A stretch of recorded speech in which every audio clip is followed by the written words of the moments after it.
नमस्कार। Lodha school online class कक्षा नवमी विषय संस्कृत चतुर्थ पाठ कल्पतरु।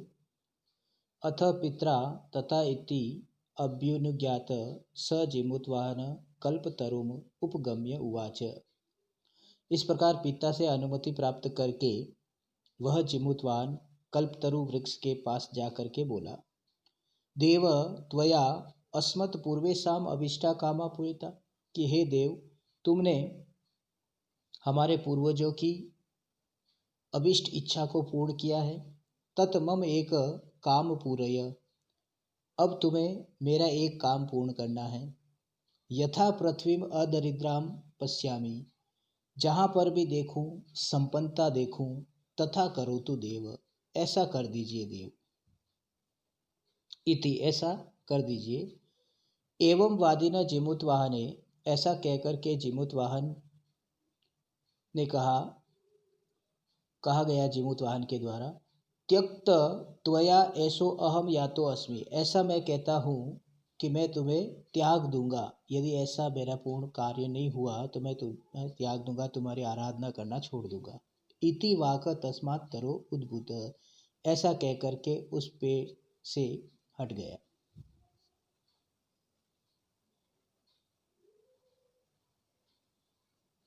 शणेन च स कल्पतरु दिव्यम समुत्पत्य भुवि तथा वसुनि अवर्षत। क्षण भर में ही वह कल्प वृक्ष स्वर्ग के समान उत्पन्न होकर के भूमि यानी इस पृथ्वी पर वसुनि अवर्षत, धन की वर्षा की। वसुनि यानी धन। यथा न को अपि दुर्गत आसित, जिससे कोई भी पीड़ित नहीं हुआ, कोई भी निर्धन नहीं रहा। ततः तस्य जिमुतवाहनस्य सर्वजीवानुकंपया सर्वत्र यश प्रतिथम। इसके बाद उस जिमुतवाहन की सभी जीवों के प्रति दया की भावना के कारण उसका यश सभी जगह प्रसिद्धि को प्राप्त हुआ, फैल गया।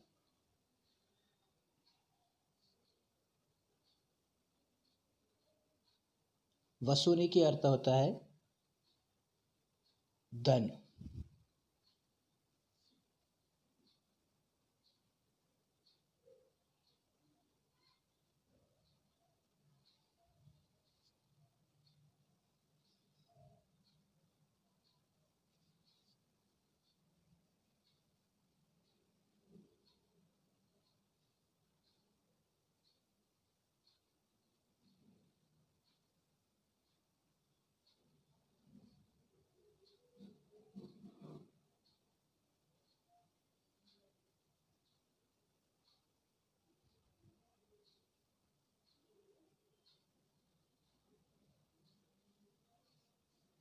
अभ्यास प्रश्नों में एक पदेन उत्तरत लिखत, एक पद में उत्तर लिखना है। जिमुतवाहन कस्य पुत्र आसीत, जिमुतवाहन किसका पुत्र था। संसारे अस्मिन् क नश्वर भवति, संसार में कौन नश्वर है, तो इसका उत्तर है जिमुत केतु। पहले का उत्तर है जिमुत केतु, दूसरे का है परोपकारः।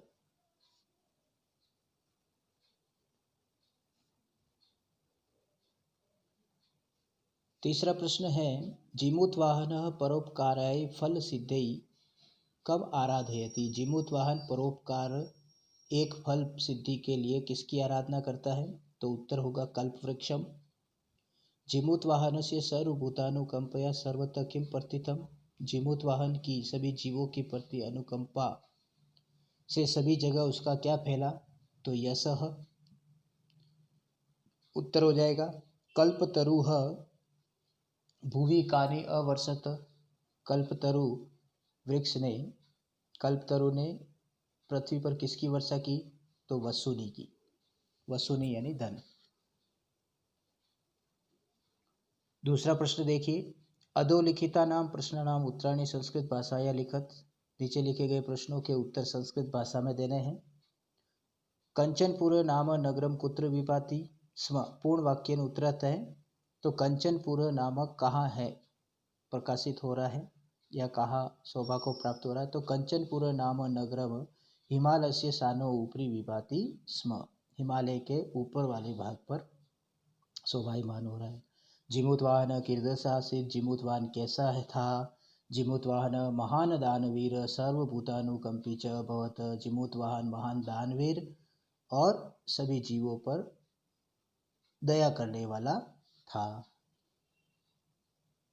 नेक्स्ट देखिए, कल्पतरु वैशिष्ट्यम आकर्ण्यम जिमूतवाहन किम चिंतयत। कल्पतरु की विशेषता को सुनकर के जिमूतवाहन ने क्या विचार किया। तो जिमूतवाहन अचिंतयत, जिमूतवाहन ने सोचा, अहम कल्पतरु अभीष्टम साध्यामि, मैं भी इस कल्पतरु से मेरी इच्छा को पूर्ण करूंगा। हितेशीण मंत्री जिमूतवाहनम किम उक्तवान, हितेशी मंत्री ने जिमूतवाहन को क्या कहा।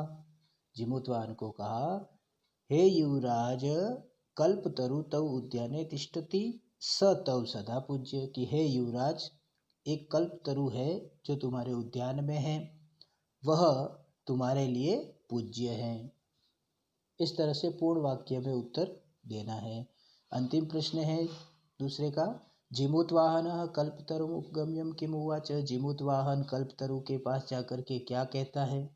तो जिमूतवाहन उवाच, जिमूतवाहन कहता है, देव यथा पृथ्वी दरिद्राम पश्यामि तथा करोतु देव इति, कि हे देव, हे कल्पवृक्ष, जहाँ भी मैं पृथ्वी पर देखूं संपन्नता दिखाई देवे, संपन्नता को ही देखूं, ऐसा आप कुछ करो।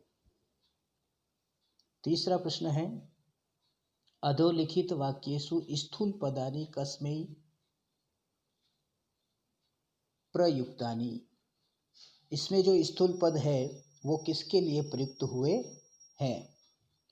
तस्य सानो उपरि विभाति कंचनपुर नामक, उसके सबसे ऊपर वाले भाग पर कंचनपुर नाम है। तो ये जो तस्य दिया हुआ है, इस तस्य ये शब्द किसके लिए आया है। तो ये शब्द आया है हिमवते या हिमालयस्य, या तो हिमवते के लिए लिख सकते हो या हिमालय से लिख सकते हो। राजा संप्राप्य यौवनम तम, तम यौव राज्य अभिषिक्तवान, राजा ने यौवन प्राप्त उस युवराज को युवराज पद पर अभिषिक्त किया, बिठाया।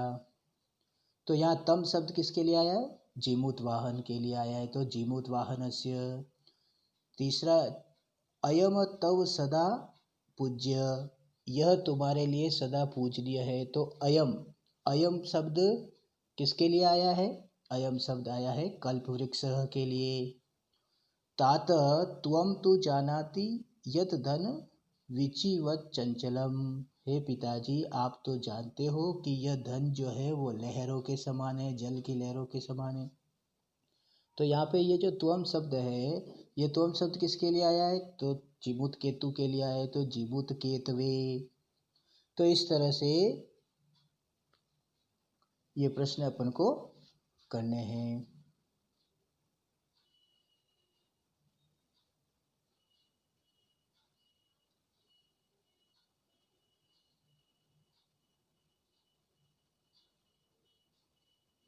नेक्स्ट देखिए, चौथा प्रश्न है, अधोलिखितानां पदानां पर्याय पदम पाठात् चित्वा लिखत। नीचे लिखे गए पदों के पर्यायवाची शब्द पाठ में से चुन करके लिखना है। जैसे पर्वतः, तो पर्वत का हो जाएगा नगेंद्र। भूपति, भूपति का हो जाएगा राजा। इंद्र, इंद्र का हो जाएगा शक्र। धनम, धनम का हो जाएगा अर्थ। इच्छितम, इच्छितम का हो जाएगा अर्थित। समीपम, समीपम का हो जाएगा अंतिकम। धरित्रीम, धरित्रीम का हो जाएगा पृथ्वी। जन, ये कल्याणम, कल्याणम का हो जाएगा स्वास्थ्य या हितम। वाणी, वाणी का हो जाएगा वाक। वृक्ष, वृक्ष का हो जाएगा तरु। तो इस प्रकार से पाठ में जो आए हुए पर्यायवाची शब्द उसको ही चुन करके लिखना है। नेक्स्ट देखिए, पांचवा प्रश्न है। इसमें आपके दो स्तंभ दिए गए, क स्तंभ और ख स्तंभ। क स्तंभ में विशेषण है और ख स्तंभ में विशेषणीय है, विशेष्य है। तो इन दोनों को जो समुचित है उसको मिलाना है। जैसे क स्तंभ में दिया गया है कुल कर्मागत, दानवीर, हितेशी भी और विचि वच चंचलम अनस्वरम। और ख स्तंभ में दिया हुआ है परोपकारः मंत्री भी जिमुत वाहन कल्पतरुः धनम। तो इन दोनों को अपन को विशेषण को विशेष्य से मिलाना है। तो कुल कर्मागत परंपरा से प्राप्त, परंपरा से प्राप्त क्या है? कल्पतरु। तो कल्पतरु से मिलाएंगे। दानवीर, दानवीर किसके लिए आया है? जिमूत वाहन के लिए आया है, तो इसको जिमूत वाहन से मिला देंगे 2 नंबर को। हितेशी भी को मंत्री भी से मिलाएंगे। विचिवत चंचलम को किससे मिलाएंगे? धनम से मिलाएंगे। अनस्वरम, अनस्वरम को किससे मिलाएंगे? परोपकार, परोपकार जो है वो अनस्वरम है। अगला प्रश्न देखिए, स्थूल पदानी अधिकृत्य प्रश्न निर्माणम कुरुत। स्थूल पद जो दिए गए हैं उसके स्थान पर किम शब्द का प्रयोग करते हुए प्रश्न बनाने हैं। तरो कृपया स पुत्र अप्राप्नोत, पेड़ की कृपा से उसने पुत्र प्राप्त किया। तो यहाँ स्थूल शब्द क्या है? रेखांकित शब्द है तरो। तो तरो में षष्ठी विभक्ति है, तो किससे पुत्र प्राप्त किया? पेड़ से प्राप्त किया। तो तरो शब्द किसके लिए आया है? तरो के स्थान पर कस्य लिख देंगे। किससे पुत्र की प्राप्ति हुई? पेड़ से।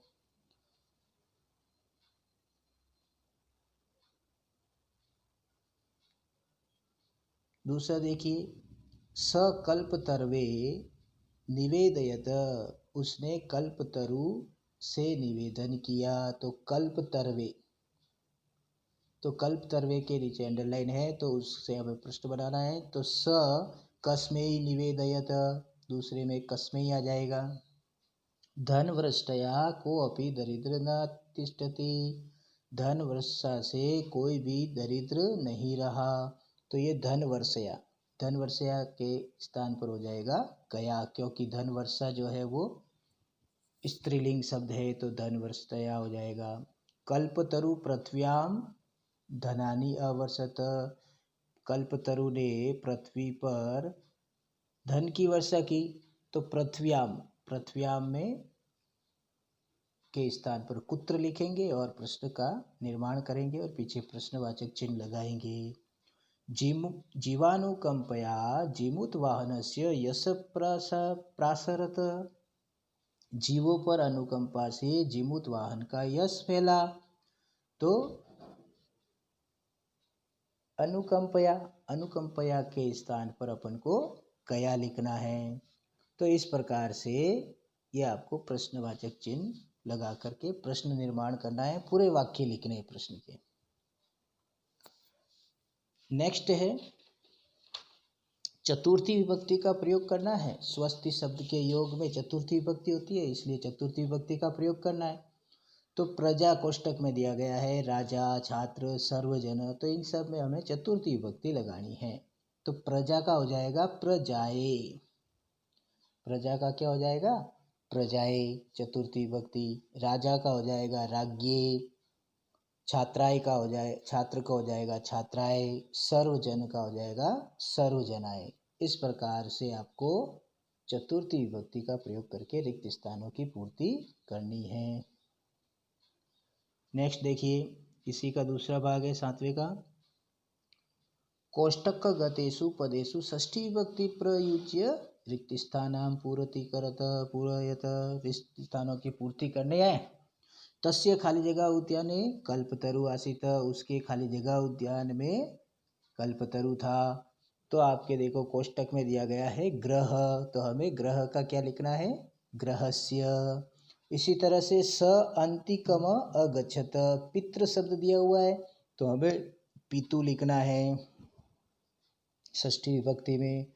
फिर जिमूत वाहन दिया गया है, तो जिमूत वाहनस्य हो जाएगा। फिर अयम खाली जगह तरु, किम शब्द दिया गया है, तो किम का हो जाएगा कस्य। इस प्रकार से आपको षष्ठी विभक्ति का प्रयोग करते हुए रिक्त स्थान पढ़ने हैं।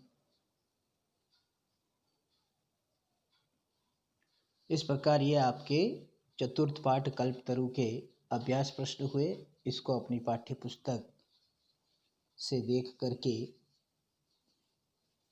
अपनी अभ्यास पुस्तिका में सुंदर अक्षरों में लिखना है।